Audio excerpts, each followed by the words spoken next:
Salam kerahiman.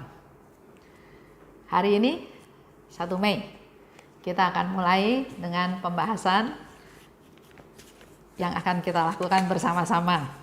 Saya harap ini bisa terus dilakukan selama 1 tahun. Kita sama-sama berdoa ya. Seperti yang lalu sudah saya katakan, kita akan bahas sama-sama. Kita akan mulai dari doa pembukaan. Doa pembukaan selalu diambil dari diary nomor 1570. Demi nama Bapa dan Putra dan Roh Kudus. Amin. Oh Allah yang Maha Rahim, kebaikan yang tak terbatas, hari ini seluruh umat manusia berseru dari jurang kepapaannya kepada kerahiman-Mu, kepada belas kasih-Mu. Oh Allah, mereka berseru dengan suara kepapaan yang memilukan. Ya Allah yang murah hati, janganlah menolak doa kaum buangan di bumi ini. Oh Tuhan, oh kebaikan yang melampaui pengertian kami, Engkau sungguh-sungguh mengenal kepapaan kami, dan Engkau mengetahui bahwa dengan kekuatan kami sendiri, kami tidak mampu menghadap Engkau. Maka kami mohon kepadamu, limpahilah kami dengan rahmat-Mu, dan tingkatkanlah selalu kerahiman-Mu dalam diri kami, supaya kami setia melaksanakan kehendak kudus-Mu sepanjang hidup kami, dan pada saat kematian kami. Biarlah kerahiman-Mu yang maha kuasa melindungi kami dari serangan musuh-musuh keselamatan kami, sehingga kami sebagai anak-anak-Mu dengan penuh pengharapan menantikan kedatangan-Mu yang terakhir, hari yang hanya Engkau yang tahu. Kami berharap akan menikmati segala sesuatu yang dijanjikan Yesus kepada kami, meskipun kami ini penuh dengan kejahatan. Sebab Yesuslah harapan kami. Lewat hatinya yang maha rahim, ibarat lewat gerbang yang terbuka lebar, kami masuk ke dalam surga. Amin. Demi nama Bapa dan Putra dan Roh Kudus. Amin.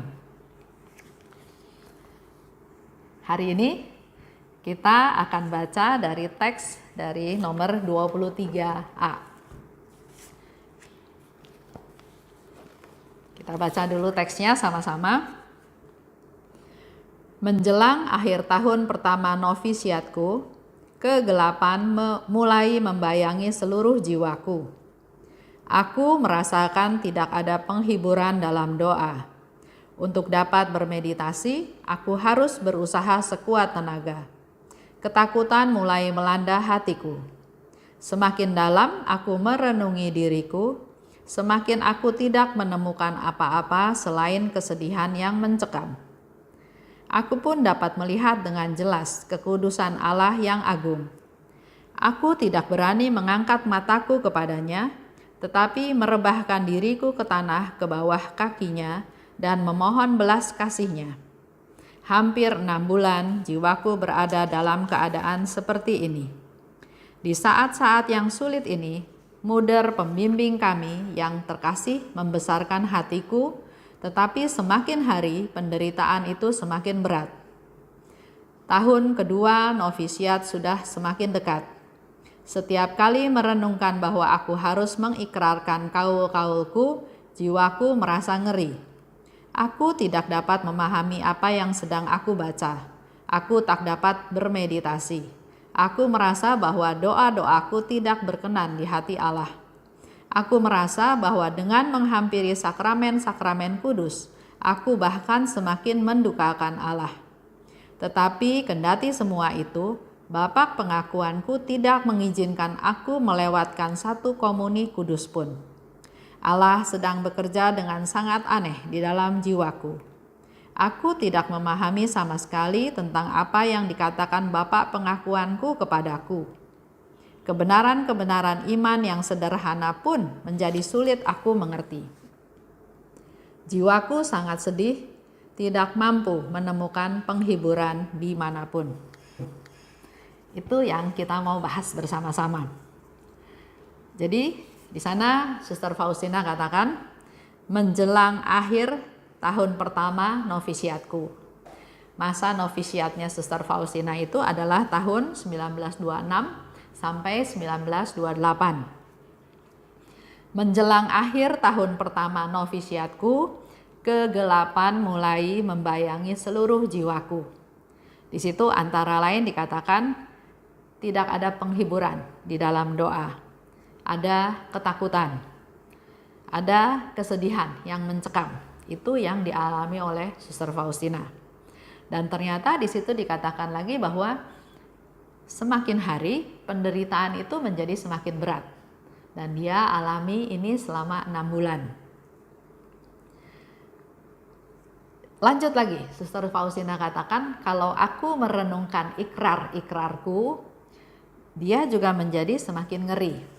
Karena ada satu peristiwa, katakan waktu dia mengenakan baju biara, Faustina itu pingsan. Temannya mengganggu dia. Waduh, kenapa kamu pingsan? Kamu susah ya melepaskan kehidupan duniawi. Tapi akhirnya suster itu tahu bahwa pada waktu Faustina mengenakan pakaian biara, di situ Faustina dikasih lihat apa-apa saja yang akan dia alami. Sehingga dia pingsan. Faustina waktu itu awalnya namanya Helena Kowalska. Pada waktu dia pakai baju biara, nama susternya adalah Suster Maria Faustina Kowalska. Kalau arti dari Faustina itu artinya adalah yang diberkati, yang beruntung, dan bahagia. Itu sedikit tentang nama Suster Faustina.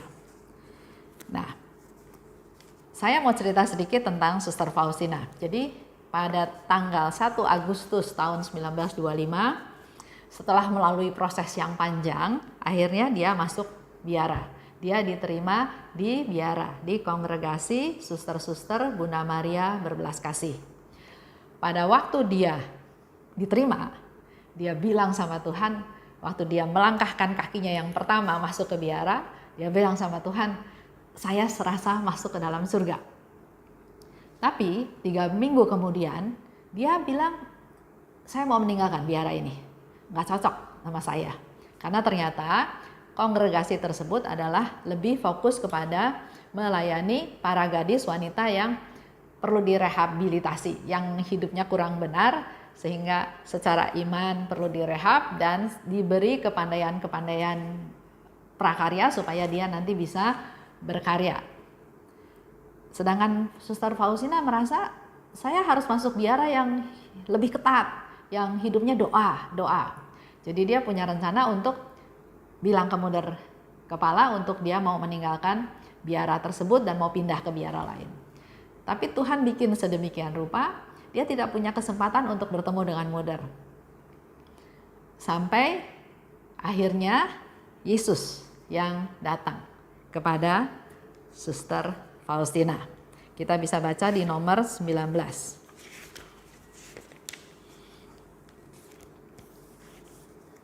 Tak lama kemudian cahaya terang benderang meliputi kamarku, dan pada gorden aku melihat wajah Yesus yang sangat bersedih. Ada luka segar pada wajahnya, dan air mata yang deras tercurah pada selimut penutup tempat tidurku. Tanpa memahami apa arti semua itu, aku bertanya kepada Yesus, Yesus, siapa yang telah menyakiti engkau sedemikian? Dan Yesus menjawab, engkaulah yang akan menyebabkan rasa sakitku ini kalau engkau meninggalkan biara ini. Ke tempat inilah aku memanggilmu, bukan ke tempat lain. Dan di sini aku telah mempersiapkan banyak rahmat bagimu. Jadi dengan melihat tampilan Yesus yang sangat menderita, dia tahu bahwa kalau dia meninggalkan biara tersebut, maka Yesus akan menderita karena Yesus mau Suster Faustina ada di biara tersebut dan sudah menyiapkan banyak rahmat. Begitu pula mungkin kita bisa refleksi dengan kehidupan kita sekarang. Enggak sesuai dengan apa yang kita mau, enggak sesuai dengan rencana kita, enggak sesuai dengan apa yang kita harapkan. Tapi inilah fakta yang terjadi. Dan Yesus katakan pada Faustina, ke tempat inilah aku ingin kau ada, karena banyak rahmat yang ingin aku bagikan, yang ingin aku berikan. Jadi kita bisa refleksi dari kejadian ini. Nah, karena Suster Faustina itu pangkatnya rendah, dia cuma sekolah sampai kelas 3 SD, itu pun umur 12. Dia sekolah, umur 15, dia harus sudah selesai, supaya tempatnya bisa diberikan kepada anak-anak kecil yang lain. Dia kerja di dapur, ada suster yang sakit. Suster-suster di sana mulai komplain, ini tugas siapa nih? Kalau ada yang sakit siapa yang gantiin nih? Gitu ya.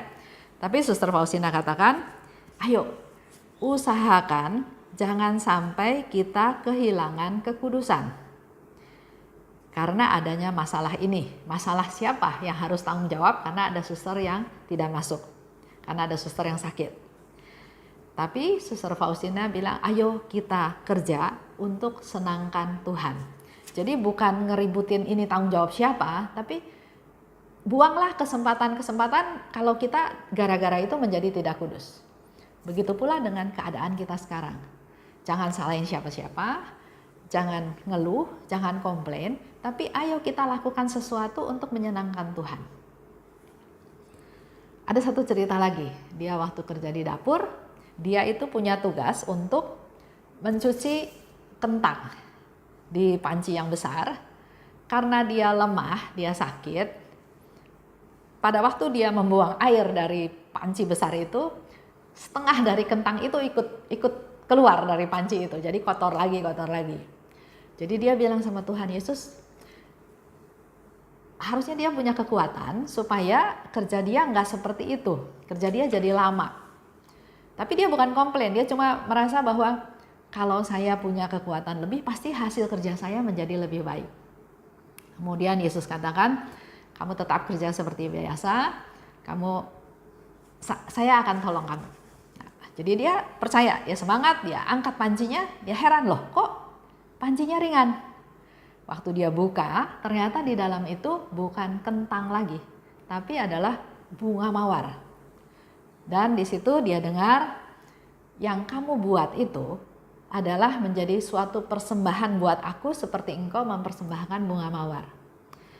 Di sini disimpulkan lagi bahwa pekerjaan berat, pekerjaan yang sepele, pekerjaan yang sepertinya nggak ada manfaatnya, tapi kalau dilakukan dengan kesungguhan, dengan niat yang baik, bukan mengeluh tapi ingin memberikan yang terbaik, buat Tuhan itu menjadi suatu persembahan seperti kita mempersembahkan bunga-bunga yang indah, bunga-bunga yang wangi kepada Tuhan. Itu sedikit cerita ya. Nah, di sana kita balik lagi ke teks tadi. Faustina merasa percuma doa, percuma ya, tapi Bapak pengakuannya katakan, jangan melewatkan satu komuni kudus pun. Jadi walaupun kita merasa putus asa, merasa tidak berdaya, merasa gagal, merasa tidak ada solusi, merasa jalannya buntu, jangan melewatkan komuni kudus satu kali pun. Usahakan sesering mungkin, sedapat mungkin tetap menerima komuni kudus. Menerima Yesus masuk ke dalam diri kita, supaya kita bisa menimba kekuatan dari kehadiran Yesus di dalam hati kita. Dan di sana Faustina juga katakan, aku tidak memahami sama sekali tentang apa yang dikatakan Bapak pengakuanku padaku, tapi Faustina katakan Allah sedang bekerja dengan sangat aneh di dalam jiwaku. Allah sedang bekerja dengan sangat aneh di dalam jiwaku. Kata-kata ini pun berlaku untuk kita semua. Allah sedang bekerja di dalam hati kita masing-masing, pribadi lepas pribadi, secara aneh. Dengan melihat suasana yang ada ya, coronavirus, hanya dengan coronavirus bisa kita lihat dampaknya tuh seluruh dunia terdampak. Dan mari kita renungkan, mari kita refleksi diri kita masing-masing. Allah juga sedang bekerja dengan sangat aneh di dalam jiwaku. Kita hening, Saya akan tutup dengan doa singkat. Demi nama Bapa dan Putra dan Roh Kudus. Amin. Allah Bapa yang Maha Baik, terima kasih atas saat ini di mana kami boleh merenungkan, boleh belajar dari Suster Faustina apa yang dia alami. Ada saat gelap, ada saat kelam, ada saat tidak berdaya. Tapi kami tetap mau bersandar padamu, kami tetap mau mengandalkan Engkau, dan kalau Engkau sedang bekerja dalam jiwaku Tuhan, mampukan kami juga untuk mengerti rencanamu dan bisa menjadi pelaku firman-Mu. Terima kasih Tuhan. Di dalam nama Yesus kami berdoa dan bersyukur. Amin. Demi nama Bapa dan Putra dan Roh Kudus. Amin. Salam kerahiman.